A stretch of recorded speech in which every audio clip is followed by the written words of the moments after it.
불평과 분노, 그리고 채워지지 않는 욕망들은 우리에게 감사를 빼앗고 하나님의 마음을 갖지 못하게 합니다. 이렇게 우리를 불평하게 하는 악마들의 세 가지 전략에 대해 알아보겠습니다. 제대로 전략. 어느 집에 식사 초대를 받은 노인네는 어떤 요리를 내어놓든 살짝 한숨 섞인 미소를 지으며 말합니다. 어머나, 됐어요. 제가 원하는 건 홍차 한 잔뿐이에요. 10개 타주시면 좋겠는데 그렇다고 너무 연하게는 말고요. 그리고 정말로 바삭바삭한 토스트를 아주 조그만 조각으로 하나 곁들여 주시고요. 이 노인네는 자기가 원하는 게 다른 사람을 번거롭게 하면서까지 원하는 걸 먹으려는 결심이야말로 탐식이라는 사실을 전혀 알아채지 못하고 있다. 그런데 문제는 이렇게 간단한 음식을 제대로 해내는 하인이나 친구가 하나도 없다고 생각하는 거야.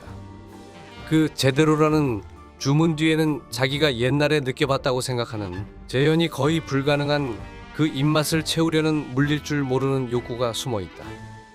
식당에서 주문한 음식과 다르게 나와서 짜증내거나 자신의 스타일을 강조하는 등 자신의 기준에 맞지 않으면 인간은 쉽게 까탈스러워지고 이기적인 모습이 됩니다. 이렇게 날마다 실망하다 보면 짜증도 날마다 느는 법이다. 그러면 자비도 정의도 순종도 모조리 내 손 안에 들어올 게다.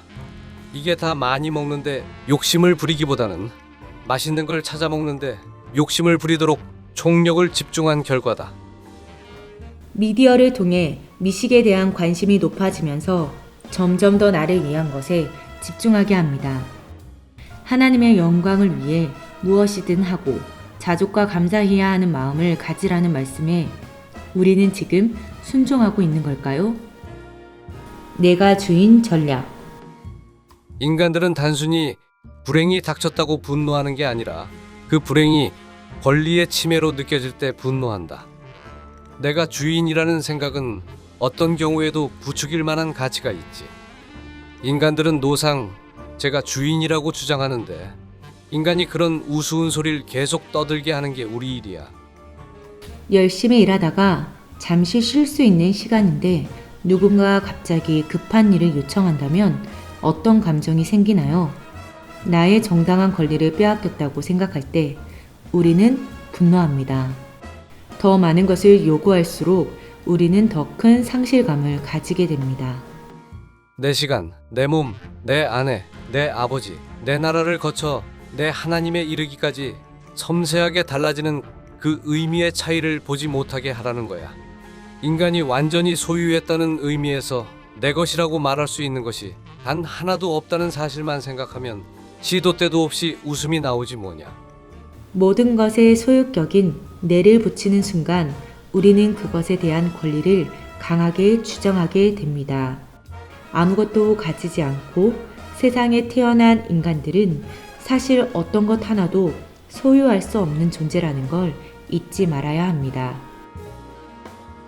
이 세대를 본받아 전략. 어차피 그리스도인이 될 수밖에 없는 인간이라면 적어도 무언가 다른 그리스도인을 만들어야지. 신앙이 있어야 할 자리에 무언가 기독교적 색채를 띤 유행을 들어앉히거라. 예나 지금이나 변함없는 것이라면 무조건 질색하는 감정을 파고들라 이 말이야. 이 감정은 우리가 인간의 마음에 만들어낸 가장 값진 열정이다. 하나님께서 인간에게 변화를 즐기게 하신 부분을 악용하여 악마들은 인간에게 불변하는 것들에 대해 정체된 것이라며 질색하는 감정을 일으킵니다. 순전한 신앙이 있어야 할 자리에 다른 것을 놓게 하여 진화론이나 이단과 같이 위험한 것들을 만들게 부추깁니다. 우리는 먹는 즐거움만 따로 부풀려 탐식을 만들어낸 것처럼 변화가 주는 자연스러운 즐거움만 따로 뒤틀어 완벽하게 새 것만 원하는 욕구로 바꾸고 있다. 새 것을 찾는 이 욕망은 유행이나 풍조를 창출해내는데 꼭 필요한 요소가 된다. 사상의 유행을 이용하면 진짜 위험한 것에 관심을 갖지 못하도록 방해할 수 있지. 새 것이 주는 욕구가 거세지면 거세질수록 하나님께서 금지하는 쾌락에까지 나아가게 됩니다. 악마들은 이러한 새 것을 원하는 욕구를 이용하여 게으른 시대에 체면을 강조하게 하고 선정적인 시대에는 청교도 죄를 경계하게 해 죄 안에서 빠져나오지 못하게 합니다. 그러므로 우리는 새 것을 부추기는 이 세대를 본받지 말아야 합니다. 트렌드와 유행보다 하나님께서 기뻐하시는 것이 무엇인지 분별하여 살아야 합니다. 악마의 세 가지 전략들은 우리가 분별하지 않으면 무방비 상태로 걸려들 수 있는 유혹들입니다. 깨어 분별하여 하나님의 뜻을 흐려놓으려고 하는 계략으로부터 벗어나시길 바랍니다.